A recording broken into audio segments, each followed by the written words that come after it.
ದೇಶ ಭಾಷೆ ಮಸೂದೆಗೆ ಸಾಕಷ್ಟು ಅವ್ರ ವಿರೋಧನ ನಾವು ಗೌರವಿಸ್ತೀವಿ. ಆದರೆ ನಮ್ಮದು ಸರ್ಕಾರ ಇದೆ, ಕಾನೂನು ಮಾಡಲಿಕ್ಕೆ ಸರ್ಕಾರಕ್ಕೆ ಅಧಿಕಾರ ಇದೆ.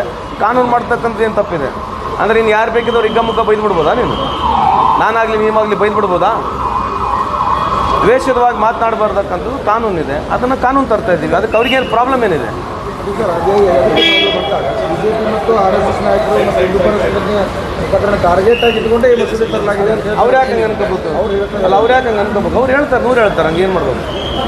ಈಗ ಮೋದಿ ಸಾಹೇಬರು ಈಗ ಪತ್ರಿಕಾ ಸ್ವಾತಂತ್ರ್ಯದಲ್ಲಿ ದೇಶ ಎಲ್ಲಿದೆ ಕೇಳ್ತಾರೆ. ಅವ್ರಿಗೆ ಹೋಗಿ ಪತ್ರಿಕಾ ಸ್ವಾತಂತ್ರ್ಯ ಬಗ್ಗೆ ಮಾತನಾಡ್ತಾರಲ್ಲ, ಎಷ್ಟು ಜರ್ನಲಿಸ್ಟ್ಗಳು ಅರೆಸ್ಟ್ ಆಗಿ ಹೋಗಿದ್ದಾರೆ, ಯಾರಿಗೆ ಬೇಲ್ ಸಿಕ್ಕಿದೆ ಗೊತ್ತಾ?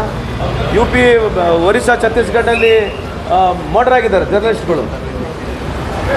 ಅವ್ರು ಕೇಳಿ ಹೋಗಿ ಪತ್ರಿಕಾ ಸ್ವಾತಂತ್ರ್ಯ ಬಗ್ಗೆ ಅವ್ರೇನು ಮಾತನಾಡ್ತಾರೆ? ಆ ವಾಂಗ್ಚು ಅರೆಸ್ಟ್ ಆಗಿದ್ದಾನಲ್ಲ, ಎದಕ್ಕೆ ಅರೆಸ್ಟ್ ಆಗಿದ್ದಾನಂತ ಇನ್ನಾದರೂ ಬೇಲ್ ಸಿಗ್ತಲ್ಲ ಅವರಿಗೆ. ಅವ್ರ ಪರವಾಗಿ ಇದೆ ಭಾರತ ಸರ್ಕಾರ ಭಾಳ ದೊಡ್ಡದು ವಿರುದ್ಧವಾಗಿ ಮಾತನಾಡ್ತಿತ್ತು. ಅವ್ನು ಯಾವಾಗ ಇವ್ರ ವಿರುದ್ಧ ಹೋರಾಟ ಮಾಡೋಕ್ಕೆ ಸ್ಟಾರ್ಟ್ ಮಾಡ್ದ, ಅವ್ನಿಗೆ ಕರ್ಕೊಂಬಂದು ಅರೆಸ್ಟ್ ಮಾಡಿದ್ದಾರೆ. ಎದ್ರ ಮೇಲೆ ಅರೆಸ್ಟ್ ಮಾಡಿದ್ದಾರೆ? ನ್ಯಾಷನಲ್ ಸೆಕ್ಯೂರಿಟಿ ಥ್ರೆಟ್ ಅಂತ ಅರೆಸ್ಟ್ ಮಾಡಿದ್ದಾರೆ ವಾಂಗ್ಚುಗೆ. ಏನು ರೀ ಅವನು? ಈ ವಾಸ್ ಎನ್ವೈರ್ಮೆಂಟಲಿಸ್ಟ್. ಅವ್ನು ತಂದಷ್ಟು ಬದಲಾವಣೆ ಆ ಕಡೆ ಲಡಾಖ್ನಲ್ಲಿ, ಲಡಾಖ್ನಲ್ಲಿ ಯಾರು ಮಾಡಿರಲಿಲ್ಲ.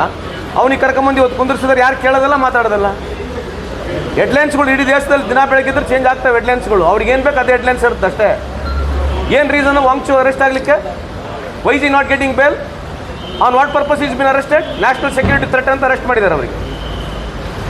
ನ್ಯಾಷನಲ್ ಸೆಕ್ಯೂರಿಟಿ ಥ್ರೆಟ್ ಅಂತ ಅರೆಸ್ಟ್ ಮಾಡಿದ್ದಾರೆ ಅವನಿಗೆ. ಏನು ನಡೀತದೆ ಪಿಕ್ಚರ್ ನಡೆಸಿದ್ರೆ ಏನು ಮಾಡೋಕ್ಕೆ?